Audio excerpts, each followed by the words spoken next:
നമ്മുടെ നാട് നമുക്ക് എപ്പോഴും ശ്രേഷ്ഠാണല്ലേ? അത് ബാക്കിയുള്ള നാടുകളൊക്കെ മോശമായതുകൊണ്ടാണോ? നമുക്കിന്നും നമ്മുടെ നാട് വലിയ വീമ്പിളക്കം നമ്മൾ നടത്താറുണ്ടല്ലേ? പുറം രാജ്യത്തൊക്കെ ഉള്ളവർ. അത് നമ്മുടെ ബാല്യവും കൗമാരവും യൗവനവും ഒക്കെ, അതായത് നമ്മുടെ ജീവിതത്തിലെ ഏറ്റവും നല്ല ഓർമ്മകളുള്ള സമയം നമ്മൾ ചിലവഴിച്ചിരിക്കുന്ന ഏത് നാടാണോ അതായിരിക്കും നമുക്ക് എപ്പോഴും എന്നും പ്രിയപ്പെട്ട നാട്, അല്ലേ?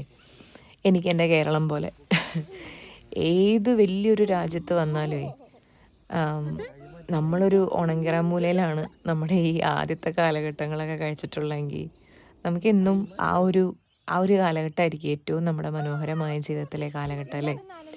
പിന്നെ നമ്മുടെ നാടുമായിട്ട് എന്തെങ്കിലും സാമ്യപ്പെടുത്തുന്ന രീതിയിലുള്ള കാര്യങ്ങളൊക്കെ ചെയ്യുമ്പോൾ പിന്നെ പുറം നാട്ടിലാണെങ്കിലും നമുക്കൊരു വല്ലാത്തൊരു സന്തോഷമാണ് ഇങ്ങനെയുള്ള കാര്യങ്ങളൊക്കെ ചെയ്യുമ്പോൾ. നമ്മൾ എന്തോ നാടിനോട് അടുക്കുന്ന പോലെ തോന്നാറ്.